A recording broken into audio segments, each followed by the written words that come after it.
बाबर का जन्म कब हुआ, बाबर की मृत्यु कैसे हुई, कब हुई, बाबर की माता पिता का क्या नाम था, और बाबर के बारे में बहुत सारी जानकारी इस वीडियो में मैं आपको दूंगा। यदि आप इस वीडियो को आगे तक देखते हो तो बाबर के बारे में आपको पूरी जानकारी हो जाएगी, आपको कहीं और से उसके बारे में पढ़ने की जरूरत नहीं है। ठीक है दोस्तों, तो चलिए शुरू करते हैं। दोस्तों, अनअकैडमी जो कि इंडिया का सबसे बड़ा लर्निंग प्लेटफॉर्म है, आप मुझे वहां पर भी फॉलो कर सकते हो। आपने करना क्या हो, फॉलो कर सकते हो। आपको उसकी नींव रखने वाले बाबर ने भारत में कई सालों तक शासन किया। मुगलों ने भारत में लगभग 300 सालों तक राज्य किया, यानी 300 साल दोस्तों कोई थोड़ी नहीं होते, बहुत लंबे समय तक मुगलों ने भारत पर राज किया है। अपने पिता की अचानक मृत्यु के बाद बाबर ने मात्र 12 साल की उम्र में अपने पिता का काम संभाला, यानी जब बाबर केवल 12 वर्ष के थे जब उनके पिता की मृत्यु हो गई और फिर वो उसकी गद्दी पर बैठ गए। उन्होंने तुर्किस्तान के फरगना प्रदेश को जीतकर उसके शासक बन गए, यानी सबसे पहले बाबर ने क्या किया, जो फरगना प्रदेश था तुर्किस्तान में उसको जीता और वहां के शासक बन गए। बचपन से ही बाबर बहुत महत्वाकांक्षी था। वे अपने लक्ष्य को हमेशा ध्यान में रखते थे, यानी कि वो अपने साम्राज्य को बढ़ाना चाहते थे, महत्वाकांक्षी व्यक्ति थी। बाबर अपने आप को चंगेज खां के परिवार का बताते हैं। चंगेज खां उनकी माता के साइड के वंशज थे। तैमूर के राजा चुगताई तुर्क उनके पिता के वंशज थे, यानी कि उसकी जो माता थी वो थी चंगेज खां के वंश की, और जो उसके पिता थे वे थे तैमूर वंश के। यानी कि बाबर के खून में दो महान शासकों का खून था। यही वजह है कि बाबर एक महान योद्धा था। कम उम्र से ही बाबर जंग के मैदान में उतर आया, यानी जब वो 12 साल का था तो उसके पिता की मृत्यु हो गई थी। तो उसके बाद उसने उसकी गद्दी संभाली थी अपने पिता की, और जब से उसने बहुत सारे युद्ध लड़े, लड़ाइयां लड़ी, बहुत सारे जीते और बहुत सारे हारे, और उन्होंने बहुत सारी कठिनाइयों का सामना किया अपनी जिंदगी के शुरुआती दिनों में। तो आगे देखिए दोस्तों, अब हम जानते हैं बाबर के जीवन के कुछ महत्वपूर्ण बिंदु। तो उनका पूरा नाम क्या था, वो था जहरुद्दीन मोहम्मद बाबर। ठीक है दोस्तों, उसका जन्म कब हुआ था, तो दोस्तों इसके जन्म में इतिहासकारों में मतभेद है। कहीं पर लिखा हुआ 23 फरवरी 1483 को इनका जन्म हुआ था, तो कहीं पर लिखा हुआ है कि 14 फरवरी 1483 को इसका जन्म हुआ था। तो आपको इस बात का ध्यान रखना है। अब जन्म स्थान कहाँ था, तो फरगना घाटी तुर्किस्तान में इनका जन्म हुआ था। माता का नाम था कुतलुग निगार खानम, और पिता का नाम था उमर शेख मिर्जा। ठीक है दोस्तों, अब आगे देखिए इनकी पत्नी का क्या नाम था। तो इनके टोटल 11 पत्नी थी, 11 बेगम थी। तो उनमें जो मेन है उनके नाम आप अपनी स्क्रीन पर देख रहे हो। आयशा सुल्तान, जैनब सुल्तान, मासूमा सुल्तान, महम सुल्तान, गुलरुख बेगम, दिलदार और मुबारका और बेगा बेगम। ठीक है दोस्तों, ये थी इसकी जो मेन पत्नी थी, यानी जिनका इतिहास में ज्यादा जिक्र किया गया है वे थी। अब देखते हैं हम इनका बेटा बेटी। तो इनके कुल 20 बच्चे थे, यानी कि इन 11 बेगम से इनको 20 बच्चे मिले थे। तो उनके नाम क्या क्या थे, हुमायूं सबसे बड़ा था, और कामरान मिर्जा, अस्करी मिर्जा, हिंदल, अहमद, शाहरुख, गुलजार बेगम, गुलरंग, गुलबदन बेगम और गुलबर्ग, ये इनके जो मुख्य बेटा बेटी थे उनके नाम है। अब देखिए दोस्तों, मृत्यु कब हुई इनकी, तो 26 दिसंबर 1530 को आगरा इंडिया में इनकी मृत्यु हुई थी। जन्म कहाँ पर हुआ था, फरगना में हुआ था तुर्किस्तान में। मृत्यु कहाँ पर हुई, आगरा में, भारत के अंदर हुई। ठीक है दोस्तों, ये थी इसकी मृत्यु। अब आगे देखिए कि बाबर पर अपने परिवार की जिम्मेदारी बहुत कम उम्र में ही आ गई थी। अपने पैतृक स्थान फरगना को वो जीत गए थे, लेकिन ज्यादा दिन तक वहां राज नहीं कर पाए थे। जो उनका पैतृक स्थान था फरगना, वो जीत तो लिया था लेकिन राज नहीं कर पाए थे। तो इसे कुछ ही दिनों में हार गए, यानी दोबारा से हार गए, जिसके बाद उसे बहुत कठिन समय देखना पड़ा और उन्होंने बहुत मुश्किल से जीवन यापन किया। ठीक है दोस्तों, ये थी उसके जो शुरुआती दिनों थे उनके बारे में जानकारी। इस मुश्किल समय में भी उनके कुछ वफादारों ने उनका साथ नहीं छोड़ा, यानी बाबर के जो वफादार थे वे बहुत ही अच्छे थे। कुछ सालों बाद जब उसके दुश्मन एक दूसरे से दुश्मनी निभा रहे थे, तब इस बात का फायदा बाबर ने उठाया और वो 1502 में अफगानिस्तान के काबुल को जीत लिया। ठीक है, यानी कि जो उसके दुश्मन थे ना, वे आपस में लड़ रहे थे, तो इस बात का फायदा बाबर ने उठाया और उन पर आक्रमण कर दिया। जो अफगानिस्तान का काबुल था वो 1502 में बाबर ने जीत लिया। इसके साथ ही उन्होंने अपने पैतृक स्थान फरगना व समरकंद को भी जीत लिया, यानी एक बार तो उन्होंने शुरुआत में जीता था फरगना को, लेकिन वो बीच में हार गया था। फिर दोबारा से उन्होंने फरगना को जीत लिया और समरकंद को भी जीत लिया। बाबर की 11 बेगम थी, जिससे उसको 20 बच्चे हुए थे। ये बात मैंने आपको पहले ही बता दी। बाबर का पहला बेटा हुमायूं था, जिसे उसने अपना उत्तराधिकारी बनाया था। ठीक है, ये भी मुख्य इंपोर्टेंट लाइन है, इसे आप याद रखना। मध्य एशिया में जब बाबर अपना साम्राज्य नहीं फैला पाया, तब उसकी नजर भारत पर हुई। उस समय भारत की राजनीतिक स्थिति बाबर को अपना साम्राज्य फैलाने के लिए उचित लग रही थी। देखिए दोस्तों, जब वो मध्य एशिया में था तो वो अपना साम्राज्य ज्यादा नहीं फैला पाया, बस छोटे ही साम्राज्य से उसने अपने आप को संतुष्ट करना पड़ा। लेकिन जब उसने भारत को देखा तो भारत में जो राजनीतिक स्थिति थी वो अच्छी नहीं थी। क्यों नहीं थी? क्योंकि जो राजा थे ना भारत के, वे आपस में ही लड़ रहे थे उस टाइम पे। तो बाबर ने सोचा क्यों ना मैं भारत में जाकर शासन करूं, यानी कि उस लड़ाई का फायदा उठाऊं। उस समय दिल्ली के सुल्तान बहुत सी लड़ाइयां हार रहे थे, जिस वजह से विघटन की स्थिति उत्पन्न हो गई थी।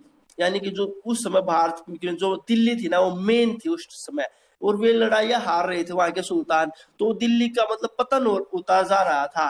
भारत के उत्तरी क्षेत्र में कुछ प्रदेश अफगान और राजपूत के अंदर थे, जैसे जो हरियाणा पंजाब वाला उत्तरी क्षेत्र है यूपी, यहाँ पर अफगान और राजपूतों का शासन था।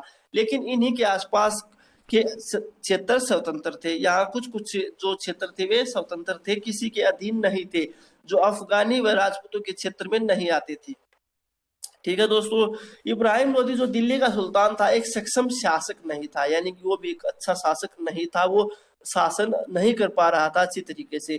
जो पंजाब के गवर्नर दौलत खान इब्राहिम लोदी के काम से बहुत असंतुष्ट था। इब्राहिम का एक अंकल आलम खान, जो दिल्ली की सल्तनत के लिए एक मुख्य दावेदार थे, बाबर को जानते थे। यानी कि दोनों, जो आलम खान था और इसका गवर्नर था पंजाब का, ये सब बाबर को जानते थे। तब आलम खां और दौलत खां ने बाबर को भारत आने का न्योता भेजा। यानी कि ये जो मेन लाइन है दोस्तों, यह भारतीय इतिहास में बहुत ही खतरनाक साबित हुई। क्यों हुई? क्योंकि इन्होंने बाबर को यहाँ पर बुला तो लिया इंडिया में, लेकिन फिर बाबर वापस नहीं गया और मुगलों ने यहाँ पर 300 सालों तक शासन किया। तो ये आलम खान और दौलत खान के कारण ही हुआ सब कुछ। बाबर ने न्योता बहुत पसंद आया, उसे ये अपने फायदे की बात लगी और वो अपने साम्राज्य को बढ़ाने के लिए दिल्ली चला गया। यानी कि वो भारत में आ गया अपने साम्राज्य को बढ़ाने के लिए। अब आगे देखिए दोस्तों, अब हम जिक्र करते हैं जब बाबर भारत के अंदर पिछले हफ्ते जो आपकी टीम्स बनाई गई थी और आपने हुक स्टेप्स दिखाए, उनमें से जिनके हुक स्टेप्स को सबसे ज्यादा लाइक्स मिले और रिक्रिएट किए गए हैं, वो कौन है, ये अभी जान लेते हैं। तो हमारे मौज ऐप चैलेंज के विनर्स हैं रुबीना एंड राखी। कॉन्ग्रेचुलेशंस, आप जीत चुके हैं मौज ऐप चैलेंज, यानी आप बनते हैं मौज स्टार। जैसे ही आप लोग बाहर आओगे, आप जाओगे एक इंटरनेशनल ट्रिप पर मौज ऐप की तरफ से। कॉन्ग्रेचुलेशन। आया तब क्या क्या हुआ? उन्होंने 21 अप्रैल 1526 को पानीपत के क्षेत्र में इब्राहिम लोदी की सेना का मुकाबला किया और इस युद्ध को जीता, जिसको भारतीय इतिहास में पानीपत के प्रथम युद्ध के रूप में जाना जाता है। यानी कि पानीपत में 3 युद्ध हुए, ये प्रथम युद्ध था बाबर और इब्राहिम लोदी के बीच। कब हुआ? 21 अप्रैल 1526 को ये युद्ध। इस युद्ध से उन्होंने दिल्ली में अपनी जीत सुनिश्चित की और उन्होंने भारतीय इतिहास के साथ साथ मुगल साम्राज्य की दिशा को भी हमेशा के लिए बदल दिया। यानी कि अब वो क्या हो गया कि अब जैसे पानीपत की लड़ाई जीता तो दिल्ली की गद्दी थी, उस पर तो पहले तो इब्राहिम लोदी का कब्जा था, लेकिन अब बाबर का हो गया। इसके बाद उन्होंने 1527 में कनवाक में राणा सांगा के साथ एक और निर्णायक लड़ाई लड़ी। इस लड़ाई में राणा सांगा की हार हुई। यानी कि जो 1527 का युद्ध था, कनवाक का युद्ध, ये राणा सांगा और बाबर के बीच में लड़ा गया था। इसमें राणा सांगा की हार हुई थी, बाबर की जीत हुई थी और इस जीत के साथ ही बाबर उत्तरी भारत का अविवादित शासक बन गया। ठीक है, अब दोस्तों अब हम जानेंगे घाघरा की लड़ाई के बारे में, जो कि बाबर और अफगानों के बीच हुई थी। राजपूतों को हराने के बाद बाबर को अफगानी शासक, जो कि बिहार व बंगाल के में राज्य कर रहे थे, उनके विरोध का सामना करना पड़ा। मई 1529 में बाबर ने घाघरा के सभी अफगानी शासकों को हरा दिया। यानी घाघरा की लड़ाई थी वो भी बाबर ने जीत ली। बाबर अब तक एक मजबूत शासक बन गया था, जिसे कोई भी हरा नहीं सकता था। इसके बाद एक विशाल सेना तैयार हो गई थी, कोई भी राजा बाबर को चुनौती देने से डरता था। यानी कि अब ये जब भारत में आ जाए तो ये अकेला था, लेकिन अब इसने क्या किया, बहुत विशाल सेना तैयार कर ली, एक मजबूत शासक बन गया। अब कोई भी राजा इसको चुनौती नहीं देता था युद्ध के लिए, क्योंकि उन्हें पता था कि बाबर एक अब मजबूत शासक बन चुका है। ऐसे में बाबर ने भारत में तेजी से शासन फैलाया। वो देश के कई कोनों में गया और वहां उसने बहुत लूट मचाई। बाबर बहुत धार्मिक प्रवृत्ति का व्यक्ति नहीं था। उसने भारत में कभी भी किसी हिंदू पर इस्लाम अपनाने के लिए दबाव नहीं डाला। यानी कि जो आगे आने वाले जो मुगल शासक थे, उन्होंने हिंदुओं पर कहा कि भैया आप इस्लाम को अपनाओ, इस्लाम को बढ़ावा दिया, बहुत ज्यादा जबरदस्ती भी इस्लाम को अपनवाया हिंदू लोगों पर। लेकिन बाबर ने ऐसा नहीं किया, वो ज्यादा धार्मिक प्रवृत्ति का व्यक्ति नहीं था।